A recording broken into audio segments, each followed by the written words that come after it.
In Memphis, Tennessee, there's a neighborhood called Fraser, a place where Friday nights belong to football and where the town's pride is stitched into every maroon jersey that steps on a Riverbend High's field. For years, one man stood at the center of that glory, Coach Derek Lawson. To parents, he was a mentor. To students, a legend. To the town, almost a saint. At 38, Derek had built a life most people admired. He lived in a neat brick home on Oak Ridge Drive with his wife, Sharon, a successful real estate agent, and their two children, Marcus and Alyssa. His reputation glowed brighter than the floodlights over the field, a record of championships, scholarships, and discipline that shaped boys into men. On the surface, Riverbend High was a model of Southern pride, where tradition, faith, and hard work went hand in hand, and Derek embodied it all. But behind the trophies and smiling photographs in the gym hallway was a man whose authority had grown unchecked. People trusted him completely. The principal called him the heartbeat of Riverbend. The parents didn't question his late-night practices or his closed-door meetings with students. In small towns like Fraser, once someone earns your faith, you stop asking questions. One of those students was Madison Cole, 17, captain of the cheer squad, and the kind of girl who made teachers proud. She lived with her mother, Patricia, a night shift nurse who raised her alone after Madison's father died when she was a toddler. Madison was bright, responsible, and ambitious, already accepted into Tennessee State's journalism program on partial scholarship. Her friends describe her as the kind of person who made you believe she'd go far. And yet, even someone like Madison could be drawn into a storm she didn't see coming. Their paths crossed the way such things always do. Small moments that seem harmless at first. A few encouraging words after practice. A car ride home when rain canceled the bus. An extra hour spent helping with team reports. Derek had a way of making students feel special, as if he saw something in them others overlooked. For Madison, who was driven but often lonely, that attention meant everything. By October 2007, whispers had already begun among students. How the coach lingered near the cheer team's practice area. How Madison's name came up too often in his conversations. But in Riverbend, rumors against a hero didn't stand a chance. The adults dismissed it. The staff looked away. On game nights, when the crowd roared and the marching band thundered, no one would have believed that behind the cheers, something dark was taking root. Madison cheered louder than anyone, her smile bright beneath the stadium lights. And Derek Lawson, pacing the sidelines, appeared the image of control. But even legends have shadows. And in a town that worshipped its coach, no one wanted to see them. Because in Riverbend, it wasn't just a football field, it was faith, family, and reputation all rolled into one. And as long as Derek kept winning, nobody asked where the truth went after practice ended. It started with late practices that ran just a little too long. At first, no one thought much of it. Not when the team was winning. Not when Coach Lawson's name was synonymous with pride. He said he was helping Madison with leadership projects for the cheer squad, preparing her for college interviews. Nobody questioned a man who'd built the school's reputation from the ground up. But inside those dimly lit hallways after the final bell, boundaries began to blur. Coach Derek Lawson had a gift, the kind that made people trust him instantly. He spoke softly with that steady, fatherly tone that made even his criticisms sound like care. For students who struggled, he was a mentor. For girls like Madison, ambitious but naive, he was a symbol of success and approval. By mid-September, Madison was visiting the coach's office more than usual.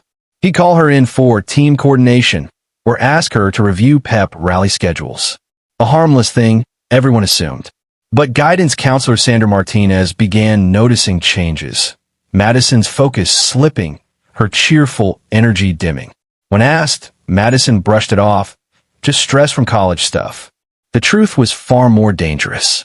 Security footage later showed Madison entering Lawson's office 27 times after hours between September and October. The meetings always ended with her leaving alone, sometimes past sunset, her face tight with something that wasn't pride. Then came the first text messages. It began innocently enough, "You did great today." Then, You're the only one who really understands how hard this job is. And soon, don't tell anyone about our talks. They wouldn't get it. By the end of the month, they were texting daily. That fall, Madison's grades dipped for the first time. Her best friend Tasha Wright noticed she'd stopped coming to weekend movie nights, and she always seemed distracted. When Tasha teased her about Coach D always checking in, Madison snapped, too defensive, too fast. One night, a janitor passing by the gym saw Lawson's black Ford Explorer idling in the parking lot long after everyone else had gone home. He assumed the coach was working late. But in reality, Derek and Madison were meeting in the shadows of the bleachers, where admiration had already turned into something forbidden. In small towns, scandals don't explode overnight. They simmer, under laughter, under respect, under fear. At Riverbend High, nobody wanted to believe their beloved coach could cross the line, and nobody dared to question him. But as the weeks passed, the line between mentor and manipulator faded completely. Derek started calling Madison his star, keeping her after practice under the guise of motivation. She began skipping youth group meetings and ignoring her mother's calls. Every message from him pulled her deeper into something she couldn't define, part affection, part control. In one of her later journal entries, police found a single haunting line written in blue ink. He says he believes in me, but why does it feel like I'm disappearing? No one saw the warning signs then. Not her teachers, not her mother, not even Madison herself. By the time anyone realized how far it had gone, the damage was already done. By January 2008, Madison Cole had stopped pretending everything was fine. The cheerleading captain who once radiated confidence now spent mornings pale and trembling, barely able to focus in class. Her mother, Patricia, chalked it up to exhaustion, too many late practices, too much pressure. But Madison knew what it really was. She just didn't want to say it aloud. One cold Tuesday, she walked into a Walgreens on North Watkins Street wearing her Riverbend High uniform and sunglasses that couldn't hide the fear in her eyes. Security footage later showed her pacing the aisle for several minutes before grabbing a pregnancy test, paying in cash, and leaving without a word. She sat in her car for nearly an hour before finding the courage to use it. 2 pink lines. That night, she didn't sleep. The next morning, she skipped breakfast, telling Patricia she had an early study session. Instead, she drove to the Memphis Women's Clinic, where a nurse confirmed her pregnancy, about 6 weeks along. The form asked for father's name. She left it blank. By 7 p.m., her phone buzzed with a message from Coach Lawson. "We need to talk." Alone. When they met in his office, the tension was thick enough to choke on. The lights were dim. The door was locked. Madison's hands shook as she handed him the folded clinic form. He stared at it for a long time, his jaw tightening with every passing second. Then he said the words she'd remember until her last breath. "This has to go away. I'll handle the cost. You don't get a say in this." She refused. Her text, later recovered by investigators, painted a portrait of a young woman, both terrified and defiant. "You can't make this decision for me. It's my life, my child." 2 days later, Derek withdrew $1,500 in cash from his bank account, roughly the cost of a termination procedure at a local clinic. Madison never took the money. Instead, she confided in her best friend, Tasha Wright, during cheer practice. Tasha's diary, later used as evidence, recorded the moment. She cried in the locker room, said she was pregnant and he wanted her to get rid of it, said she was scared of what he'd do if she didn't. Meanwhile, Derek's home life began to fracture. His wife Sharon noticed he was drinking more, coming home late, snapping at their children. He claimed it was just the season pressure. But every lie chipped away at the polished image of the man Fraser worshipped. At school, Madison tried to hold herself together. She smiled for photos, cheered at games, and kept her secret buried under layers of routine. But her perfect attendance slipped. Teachers noticed her zoning out. The nurse's logbook recorded 2 visits for nausea and morning illness. In her journal that month, she wrote, "I'm not ashamed. I just wish he'd care. I thought he loved me. Now I think he's afraid of me." The line between love and fear had blurred completely. And while Madison clung to the hope that the truth could save her, Derek Lawson was already planning how to make sure it never came out. By February, the whispers had begun. Riverbend High was the kind of place where gossip traveled faster than the morning announcements. A look in the hallway, a missed practice, a secret conversation after class. It didn't take much for students to start talking. And lately, they were talking about Coach Lawson and Madison Cole. It started with small things. Madison stopped eating lunch with her friends. She sat alone under the bleachers, earbuds in, head down. Her cheer team noticed her crying after practice more than once. Teachers caught her staring blankly out the window during class. And when anyone asked if she was okay, she'd force a smile that never reached her eyes. Rumors spread through the hallways like wildfire that the coach and his favorite cheerleader were too close, that she got special treatment, that she'd been spotted in his car at night. For most schools, those would have been red flags.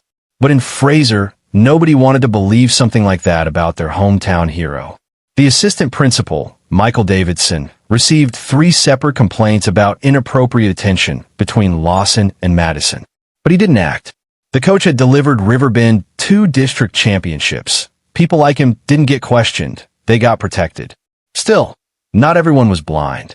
Sandra Martinez, the school counselor, had grown increasingly uneasy. She kept notes, times she saw Madison leave class for athletic meetings, the changes in her mood, the day Madison walked out of her office in tears and said, "It's complicated. You wouldn't understand." Sandra wrote in her log, "Possible trouble. Check in again." But she never did. By mid-February, Derek's composure began to crack. Students noticed him patrolling the hallways during passing periods, his eyes darting toward the cheer squad's locker area. Staff saw him appearing unexpectedly at cheer practices, places he'd never been before. His colleagues chalked it up to stress, but some whispered that he was watching someone. And he was. Cell phone records later revealed that between February 1st and February 15th, Lawson called Madison 47 times, often during school hours. He started checking her class schedule, aligning his prep periods with her lunch breaks. It wasn't mentorship anymore, it was surveillance. Tasha Wright tried to intervene. She pulled Madison aside one afternoon and begged her to tell her mother or the police. Madison refused. "You don't get it," she said. "He could ruin everything. He said nobody would believe me." She wasn't wrong. In small-town Tennessee, reputation was everything, and Derek Lawson's reputation was ironclad. At home, Patricia Cole sensed something was wrong. Madison was sick often, withdrawn, jumpy when the phone rang. One night, Patricia overheard her whispering on the phone, "Please, just stop calling." When she walked in, Madison hung up instantly. By now, Madison had started saving every message, every voicemail, every screenshot, evidence she hoped she'd never need. Her notes app became a secret diary of fear. "He's watching me. He says he loves me, but I think he hates me too." The system that should have protected her had failed. The adults turned away. The students gossiped, and the man who once stood for discipline and leadership had become something else entirely. Desperate, angry, and losing control. The whispers around the school were growing louder. But in just a few short weeks, they'd be replaced by screams. February 22nd, 2008. The night before everything shattered. The Cole household was anything but peaceful. Patricia had just finished a 12-hour shift at the hospital when she came home to find the kitchen lights still on. Madison's backpack was on the table, her textbooks open, but her daughter wasn't studying. She was in the bathroom, crying. On the counter sat a bottle of prenatal vitamins. At first, Patricia thought they belonged to a friend. But then she saw the name on the label, Madison Cole. When Madison stepped out, pale and trembling, Patricia's voice cracked. "Tell me this isn't what I think it is." Madison tried to brush past her, but Patricia grabbed her wrist. "Who's the father?" The air between them turned heavy, suffocating. Madison's silence was louder than any confession. She shook her head, tears streaming down her face. Patricia's anger melted into panic. "Baby, please. I can help you. Just tell me the truth." But Madison refused. "You don't understand, Mom. You can't fix this." For 2 hours, they argued, the kind of argument that scars a family forever. Patricia pleaded, then shouted, then finally broke down. "I gave you everything I had," she whispered. "Who did this to you?" Madison didn't answer. She just kept repeating, "You wouldn't believe me if I told you." Neighbors later recalled hearing raised voices well past midnight, the sounds of shouting, crying, and then silence. At 2:15 a.m., Patricia called her father, James Evans, sobbing, saying she didn't know what to do. She couldn't have known that the next time she saw her daughter alive, it would be in a police morgue. Meanwhile, across town, Coach Derek Lawson was spiraling. Sharon noticed he'd started drinking earlier in the evenings, staring blankly at the television without hearing a word. When she asked what was wrong, he brushed it off. Football stuff, budget issues. But the truth was far darker. That same day, Lawson had purchased a prepaid cell phone and withdrawn another $2,500 in cash. Security footage from Walmart captured him pacing near the electronics section before paying in cash and leaving in haste. Detectives would later discover a text he sent from that prepaid phone to Madison. "We need to settle this. No one else. Just you and me." He'd learned that Patricia had found out. His career, his entire image, was seconds away from collapse. On the evening of February 23rd, he sat alone in his parked SUV outside Riverbend High, his face illuminated by the glow of his phone. Dozens of unsent messages blinked on his screen. Apologies, threats, promises. The man the town once worshipped was now cornered, consumed by fear. At 9:48 p.m., he sent one last text to Madison. "Meet me at the park tomorrow. We'll figure this out." When Madison read it, she hesitated. Then she typed back, "Okay, but after that, I'm telling my mom everything." That single message sealed her fate. Tasha Wright later said Madison had called her around 10:30 that night. She sounded calmer, Tasha recalled, like she'd finally decided to stop hiding. She said it's time, but the next day wouldn't bring peace. It would bring a reckoning. In the early morning hours, Patricia sat awake at the kitchen table, staring at the vitamins and the unopened college acceptance letter beside them. Her daughter's door was shut, lights still on beneath it. She almost knocked. Almost. But she didn't. By dawn, Riverbend's sun rose over a town that still believed its coach could do no wrong. By dusk, that illusion would drown beneath the muddy waters of Riverbend Park. February 25th, 2008. It was a cold Monday night in Memphis, the kind that makes sound travel differently, sharper, lonelier. By 6:30 p.m., Riverbend Park was nearly empty. A thin fog rolled in over the trees, wrapping the walking paths in silence. Somewhere near Rainbow Lake Bridge, a teenage girl sat in her car, gripping her phone like it was a lifeline. Madison Cole had been texting her best friend, Tasha Wright, all afternoon, meeting Coach D at the park. "If I'm not back by 8:30, something's wrong." Tasha replied immediately, begging her not to go.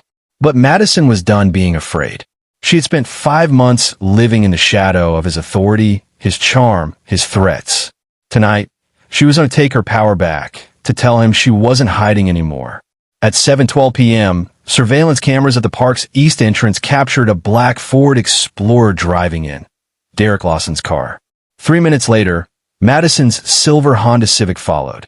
She parked near the bridge, left the headlights on, and started her phone's voice recorder.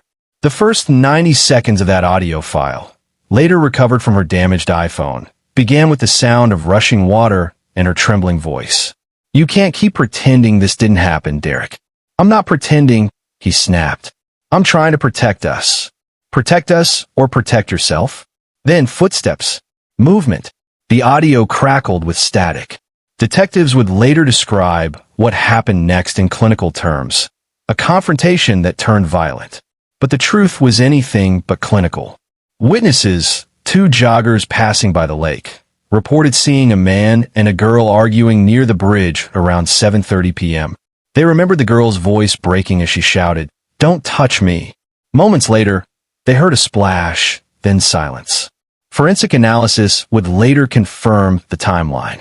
Madison's phone stopped recording at 7:38 p.m. Soil samples showed signs of a struggle spanning nearly 15 square feet. Her fingernails contained Lawson's DNA. Her cheekbone was fractured from a blow consistent with a backhand strike. The cause of death, manual strangulation. Time of death, between 7:45 and 8 p.m. But the horror didn't end there. Traffic cameras caught Lawson's SUV exiting the park at 8:17 p.m., running a red light as he sped toward Oak Ridge Drive. By 8:45, home surveillance footage showed him pulling into his garage. He stayed inside for 20 minutes. The washing machine started at 8:50. Neighbors would later testify to the sound of something heavy slamming shut, a car trunk.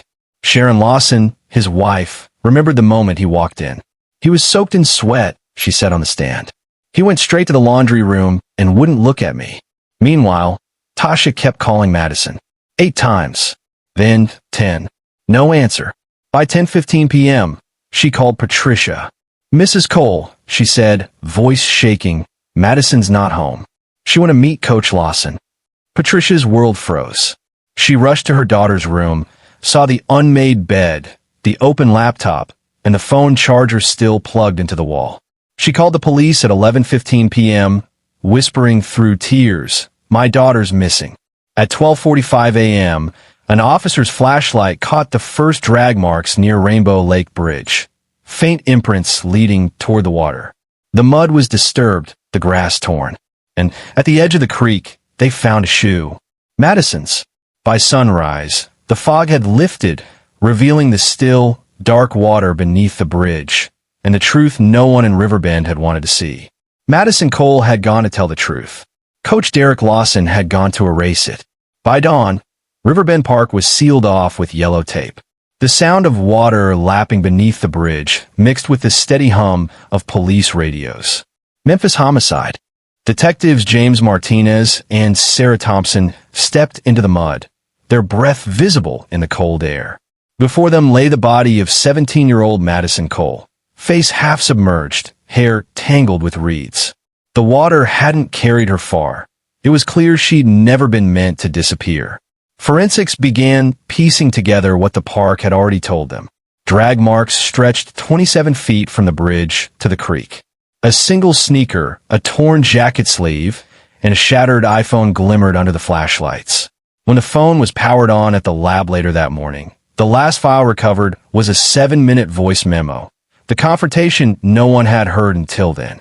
Detective Martinez listened in silence. The recording was damaged, full of wind and static, but certain words pierced through. "You're not going to ruin me. You can't do this. Watch me." By noon, suspicion had already turned toward Coach Derek Lawson. His name came up again and again, from Madison's best friend Tasha Wright, from text messages, from digital evidence on the phone. When the detectives showed up at Lawson's home that afternoon, Sharon Lawson answered the door. Her husband sat at the kitchen table, wearing a Riverbend High sweatshirt, expression blank. "This about Madison?" he asked before anyone mentioned her name. He claimed he'd been home all evening, eating dinner, watching a game, doing laundry. But Martinez had already seen traffic camera footage of Lawson's black Ford Explorer running a red light near the park at 8:17 p.m. The timestamps didn't lie. Back at the precinct, the interview started calmly. Lawson kept his composure, speaking in that same smooth voice that had once charmed the town. "I was her mentor," he said. "She was troubled. I was trying to help."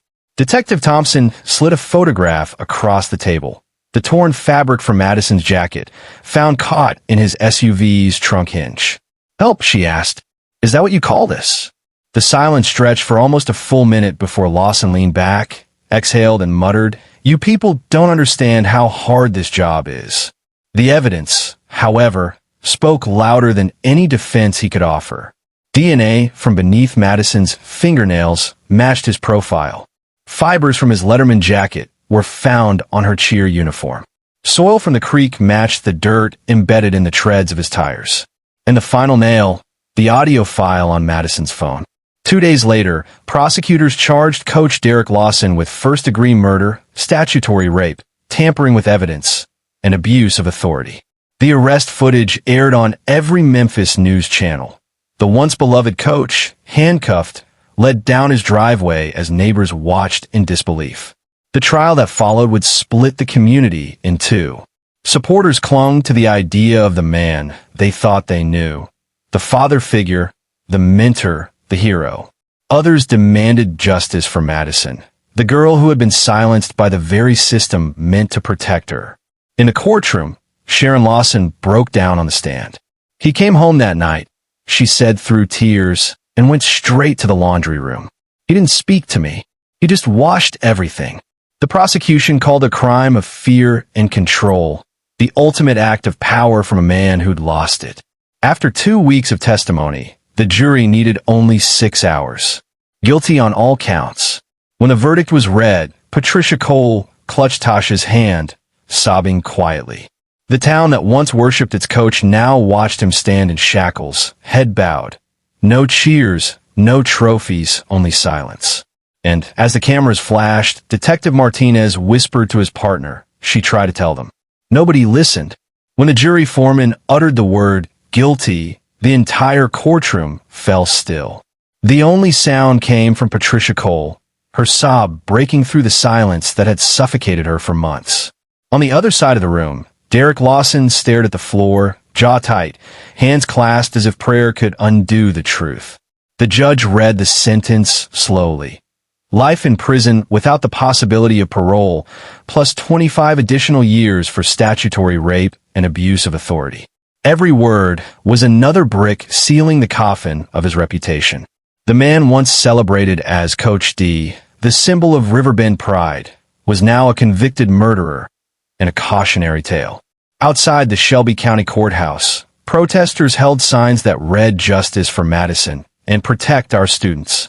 For the first time in Memphis history, the story of one teenage girl had forced an entire system to confront what it had ignored for too long. That power, when left unchecked, turns dangerous. The fall from grace rippled far beyond Lawson's family. Riverbend High suspended all athletic programs for the 2008 to 2009 school year. Administrators resigned under public pressure, and the school board launched a county-wide investigation into educator misconduct. Every staff member was required to complete mandatory reporting and boundary training certification, reforms later called the Madison Act, in her honor. At home, Sharon Lawson quietly filed for divorce, changed her last name, and moved her children to Nashville. She never spoke publicly again. In an interview years later, a family friend said, "She still can't drive past a football field without crying." For Patricia, grief became her second full-time job. For months, she couldn't enter Madison's room. The books still open, the cheer uniforms still folded at the foot of the bed. But from that silence, something began to take shape. With help from community advocates, she founded Madison's Voice, a nonprofit dedicated to protecting students from abuse of power in schools. The organization started small, counseling for students, training workshops for teachers, but within 2 years, it had expanded statewide. By 2010, Madison's Voice had offices in 3 states, partnering with schools to create anonymous reporting hotlines and survivor mentorship programs. Patricia became a public speaker, her once quiet voice now strong and unwavering. In one televised interview, she said, "My daughter's gone, but her story is saving others. That's all a mother can ask for now." Meanwhile, Tasha Wright and Jamal Carter, the 2 friends who had tried to warn everyone, dedicated a memorial scholarship in Madison's name at Tennessee State University. It was awarded every spring to a young woman pursuing journalism, the dream Madison never got to chase. 15 years later, the football field at Riverbend High still bears her name, the Madison Cole Memorial Stadium.